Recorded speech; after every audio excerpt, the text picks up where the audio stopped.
സ്വയം കറങ്ങുന്നതിനോടൊപ്പം സൂര്യനെ വലം വയ്ക്കുന്ന ആകാശഗോളങ്ങളാണ് ഗ്രഹങ്ങൾ. സൗരയൂഥത്തിലാകെ 8 ഗ്രഹങ്ങളാണല്ലേ ഉള്ളത്.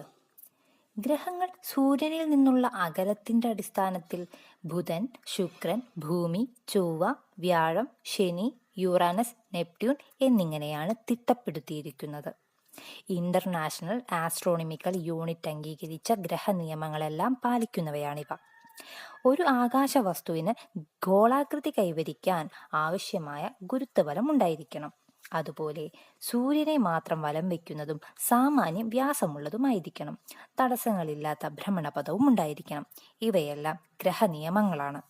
അന്തർഗ്രഹങ്ങൾ എന്നറിയപ്പെടുന്നത് ബുധൻ, ശുക്രൻ, ഭൂമി, ചൊവ്വ എന്നിവരാണ്. എന്നാൽ ബാഹ്യഗ്രഹങ്ങൾ എന്നറിയപ്പെടുന്നത് വ്യാഴം, ശനി, യുറാനസ്, നെപ്റ്റ്യൂണുമാണ്. ജോവിയർ ഗ്രഹങ്ങൾ എന്നാണ് ബാഹ്യഗ്രഹങ്ങൾ അറിയപ്പെടുന്നത്.